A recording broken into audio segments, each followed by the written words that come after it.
ይሄ አይ ቲንክ ብዙ ትላልቅ ፕሮጀክቶች ሰርታቸዋል። የፀሐይ ሪል ስቴትን የአያት ፕሮጀክቶችን ግን አሁን ከዛ ወጥተሃል ወደ ሌላ ዘርፍ ቀይርሃል እና እንድትወጣ ያደረገህ እንደው ምን ምክንያት ምንድን ነው? ያ እንግዲህ አንዳንድ ጊዜ ለምሳሌ አሁን በተነጋገርነው የሽያጭ ሞዳሊቲዎች ወይም የሽያጭ ታርጌቶች ሁኔታ ስትመለከተው ብዙ በቃ ያገኘውን ሰው እየጠየቅ የምትሸጥበት አይነት ሁኔታ ሊሆን አይችልም። የሪል ስቴት ክላሱን አይመጥንም። ስለዚህ በእንደዛ አይነት ገበያ ውስጥ መስራት ብዙ ኢንተረስቱ አልነበረኝም። ስለዚህ ይሄው ካምፓኒ ወደ ማኑፋክቸሪንግ ካምፓኒ እንዲቀየርና ሪሶርሱን ይዞ ወደ ሌላ ድርጅት እንዲገባ አሁን የጂፕሰም ፋብሪካ እየሰራ ነው። ይሄ ማርኬቲንግ ካምፓኒያችን አለም ከተማ ላይ አማራ ክልል አለም ከተማ ላይ ይሄ ለሚ ሲሚንቶ ያለበት ለሚ ከተማ ትባላለች። በዛ ወረዳ ውስጥ የራሳችንን የጂፕሰም ፋብሪካ እየገነባን ነው። ማሽን አዘናል። እንግዲህ በቅርብ ጊዜ ስራ እንጀምራለን ብለን እናስባለን። እኛ ወደ ማኑፋክቸሪንግ ብንሄድ አዲሱ ትውልድ ደግሞ ምናልባት ወይ በቲክቶክ በመሳሰሉትና አሁን እንደሚደረገው የካርድ ገበያ ስራ ሊሰራ ይችላል። ግን ትንሽ ያው ያ አካሄድ ብዙም ለኔ ማርኬቲንግ አካሄዱ ብዙን አክሴፕት ማድረግ እሱን ኦልሞስት አንድ አመት አንድ አመት ሆኖታል። ልክ የፀሐይ ሪል ስቴትን ከፊት ያሉትን ሾፖች ሸጠን እንደጨረስን እና የተወሰኑ አፓርትመንቶችን ከላይ እንደጨረስን ኮንትራት ጊዜያችን አብቅቶ ነበር። በዛ መሰረት ያው አልቀጠልንም። ከዛ በኋላ ወደ ሌላ ሪል ስቴት ወይም ወደ ከነሱ ጋር ኮንትራት ለማራዘም አልፈለግንም።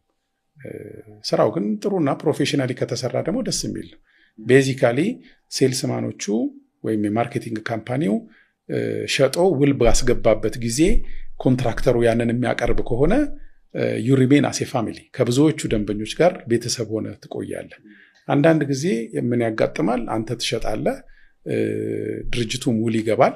ድርጅቱ በ2 ዓመት ወይም በ1 ዓመት አስረክባለሁ ብሎ ደግሞ 8-10 ዓመት የሚፈጅባቸው ሁኔታዎች ይፈጠራሉ። ያኔ ደግሞ ትንሽ የሙያ ክብሩን ይነካል እና ኢት ዲፔንድስ በከፋዩና በኮንትራክተሩ መካከል ያሉ ኮሚትመንቶችን የመወጣት ጉዳይ ላይ ያተኩራል ወይም እዛ ላይ ቤዝ ያደርጋል። ያንን ከዛ ግን ጂፕሰኑን እንዴት አየኸው? የጂፕሰን ቢዝነሱን ኮንስትራክሽን ስታማክር ማርኬት ስታደርጋ የሆነው ወደ ማኑፋክቸሪንግ እንድትገባ ያደረገህ ምንድን ነው? ያው ሪል ስቴት ማርኬቲንግ ውስጥ ስላለ ግብአቶች ምን ያህል እንደሚፈለጉ ታውቃለህ፣ ያላቸውን እጥረት ታውቃለህ።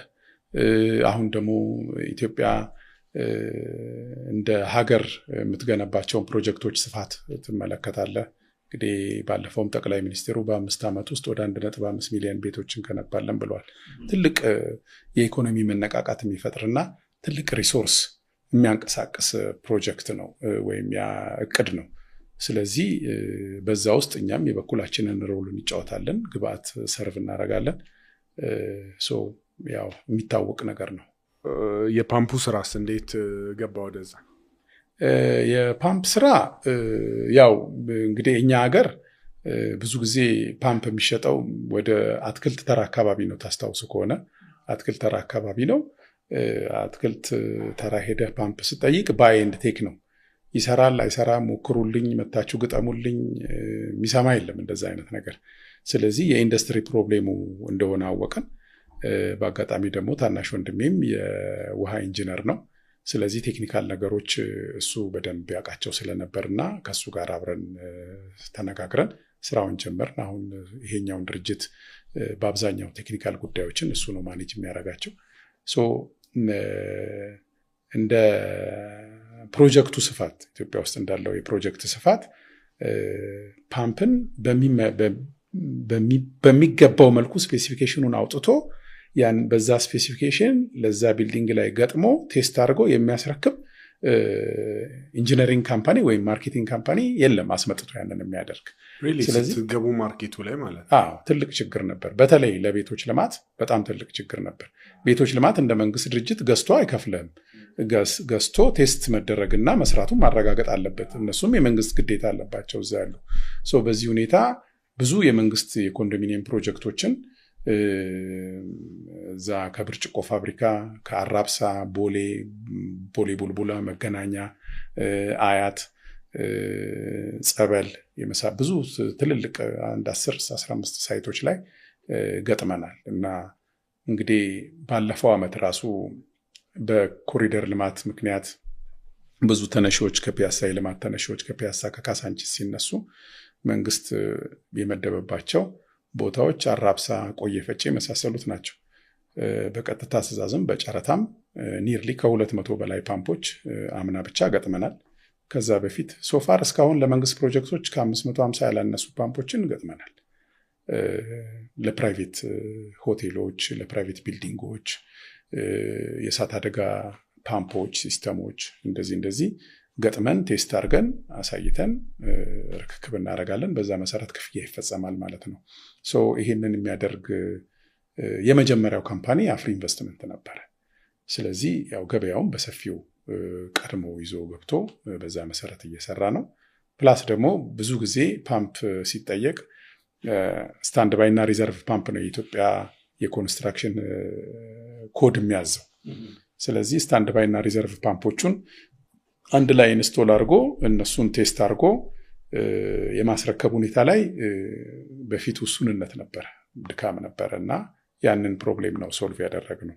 ስለዚህ አሴ ቢዝነስ ያው ፕሮብሌም ሶልቭ ስታደርግ ደግሞ ቢዝነሱ የዛም ያህል ይመጣል። ስለዚህ በዛ መሰረት አድርገን እንደውም ትንሽ ማሻሻያዎች አድርገንለታል። ባይዘወይ ስታንድ ባይ እና አክቲቭ ኤንድ ስታንድ ባይ ፓምፖች ናቸው ሁለት አንድ ላይ የሚገጠሙት። ድሮ በነበረው ሁኔታ አንዱ ሰርቶ ሲበላሽ ነበር ሌላው የሚቀጠለው። አሁን ግን እኛ ፕሮግራም ሎጂክ ገጥመንለት 8 ሰዓት 4 ሰዓት እያሉ ይሰራሉ። አንዱ እስኪበላሽ ድረስ አንዱ አይጠብቅም። ምክንያቱም አንዱ 5-6 ዓመት ከሰራ በኋላ ቢበላሽ ይሄኛውን ባይዘዌ ያኔ ሲሉ ተጣብቆ ምን ብሎ ኦልሬዲ እንደማይነሳ መኪና ቁጭ ብሏል።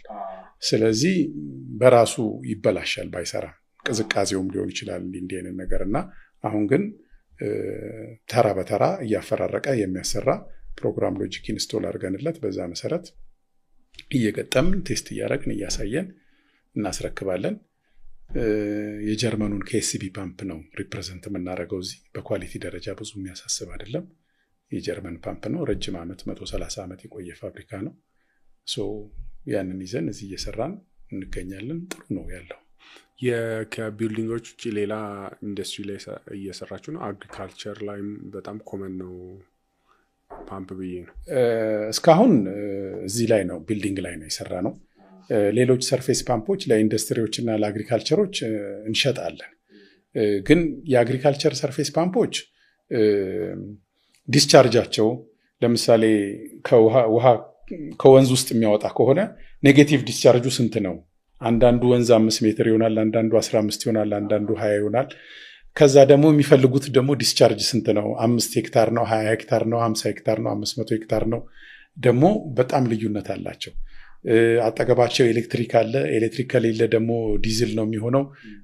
በጣም ቫራይቲው ብዙ ነው የሚሆነው እና ያንን እንደ ቢልዲንግ ፓምፖች እንደ 7 እንደ 8 እንደ 10 ፎቅ አሁን እኛ ከ4 ፎቅ እስከ 30 ፎቅ ያለውን ስቶክ ስንይዝ ቫራይቲው ትንሽ ነው። ግፋቢል 5 ፓምፖች ናቸው ወይም 5 ሲሪየሶች ናቸው ያንን የሚይዙት። የአግሪካልቸሩ ግን በጣም ሰፊ ነው። ሰፊ ስለሆነ ያንን ማድረግ አይቻልም። በኦርደር ነበረ እነሱን የምናስመጣቸው። ግን ከሱ ጋር ተያይዞ ደግሞ አሁን ከወንዝ መጥለፍ ብቻ ሳይሆን ከጉድጓድም የማውጣት ነገሮች አሉ። እንደ በፊቱ ኤሌክትሪክ እና ዲዝል ብቻ ሳይሆን ሶላርም አማራጭ አለ። ስለዚህ አሁን ባለው አማራጭ በተለይ ለኢትዮጵያ ዌዘር ያው 30 months of sunshine እንለለ። ስለዚህ ብዙ ጊዜ የፀሐይ ብርሃን ሪች ስለሆነን እኛ በሶላር የሚሰሩ ፓምፖችን ታርጌት እያደረግን ነው። አሁን በቅርብ ጊዜ ወደ እነሱ ፓምፖች በገፍ መጥተው ወደዚህ የሚከፋፈሉበት ሁኔታ ይፈጠራሉ። ያው የመክፈል አቅም ችግር ይኖራል በገበሬው አካባቢ። ግን እንግዲህ ማይክሮ ፋይናንሶች ደግሞ ያንን ሰፖርት እንዲያደርጉ ተደርጎ እንግዲህ ቀስ እያለ ያው ኢኮኖሚው እየለመደው ሲመጣ ጠቀሜታው እየታየ ሲመጣ ወደፊት ይቀጥላል ብዬ አስባለሁ። ኤክሰለንት። አንድ አዲስ ህንፃ እያሰራ ያለ ሰው ቢኖርና እኔ በጣም ዘመናዊ ሆነ ያንን ሲስተም እንዲኖር እፈልጋለሁ ህንፃዬ ቢል እና እናንተ ጋር ቢመጣም ፕሮሰሱ ምን ይመስላል? ከዲስከሽኑ ታች ፖይንቱ የመጀመሪያ ጀምሮ ፕሮጀክቱ እስከሚያልቅ ድረስ ያለው ጥሩ ባለሙያ ሰርቶት ከሆነ የሳኒታሪ ባለሙያው የተለያዩ ታሳቢ የሚደረጉ ነገሮች አሉ።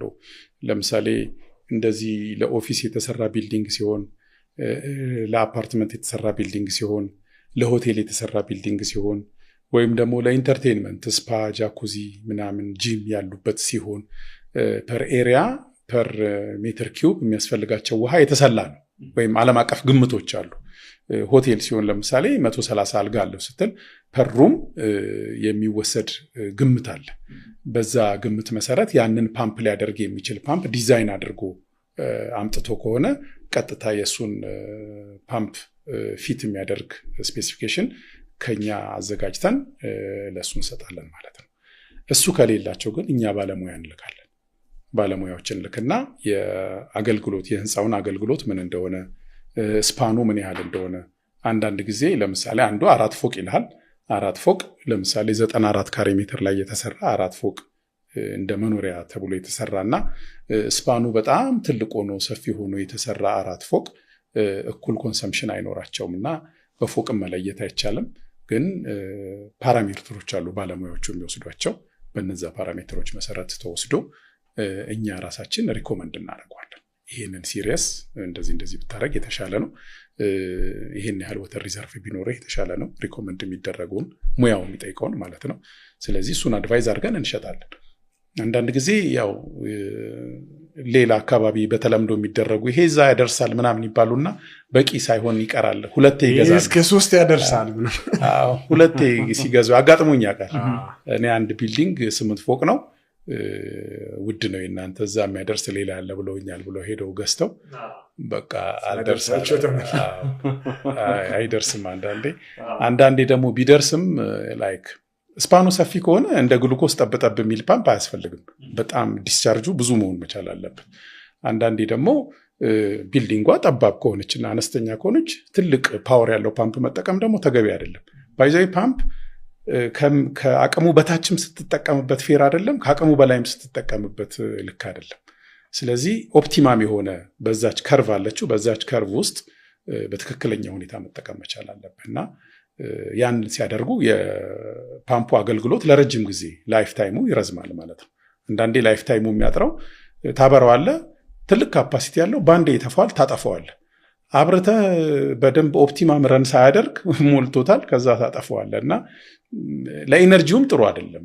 ኮንሱም ሲያደርግ አንዴ ሲነሳ የሚወስደው ኪሎዋት፣ ከዛ ደግሞ ኦፕቲማም ረን ሲያደርግ የሚወስደው ኪሎዋት፣ ብዙ ፋክተሮች አሉ እና ያው ሙያ ያው የራሱ ሙያ አለው አይደለም እንደዛ። ስለዚህ ሰዎች እናንተን ግን እንትን ላይክ አብሮ ኮንስትራክሽኑ ላይ ኢንቮልቭድ የምትሆኑት ይሄ ስትራክቸሮቹ ካለቁ በኋላ ነው ማለት ነው። ያ ስትራክቸሩ ካለቀ በኋላ እኛ ይሄን እንፈልጋለን ይሉናል። የውሃ ማስተላለፊያ መስመሮቹን ያው ዲዛይን መደረግ አለበት። ቤት ጋር ያልፋል፣ በውስጥ ያልፋል፣ በውጭ በኩል ያልፋል፣ ወይም ደግሞ መንገዶቹን ያው ባለሙያው የሚወስነው ይሆናል።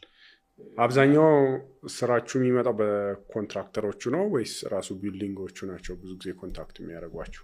ሜይንሊ ኮንትራክተሮቹ አብረው ነው የሚወስዱት። የውሃና የኤሌክትሪክ ገጠማ አብረው ስለሚወስዱ ኮንትራክተሮቹ ይመጣሉ።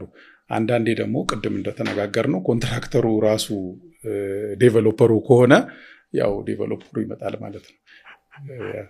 ብዙ ግን የኢትዮጵያ ህንፃ ላይ የምታየው ወደ ላይ በሄድ ቁጥር የውሃ እንትኑ እየቀነሰ ይሄዳል።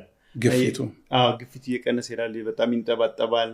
በተለይ ኮሚናል የሆኑ ኮንዶሚኒየሞች እንደዚህ። ስለዚህ የውሃ ብዙ ያው ሰው የሚያስበው የውሃ አቅርቦት ነው፣ ግን እስካሁን ባወራ ነው ሳየው ሜይ ቢ የፕላምቢንግ ችግር ነው ማለት ነው። ፕላምቢንግ ችግርም አለ። ለምሳሌ እውነትን ነው አሁን 10 ፎቅ ቢኖር 10ኛው ፎቅ ጣራ ላይ የውሃ ሪዘርቫየር ቢኖር እዛ የተቀማቸ እሱ ሲከፍትና እታች ያለው ሲከፍት እኩል አይደለም። እታችኛው ላይ ከፍተኛ ፕሬሸር አለው፣ ላይኛው ላይ ከፍተኛ ፕሬሸር የለውም፣ ይቀንሳል።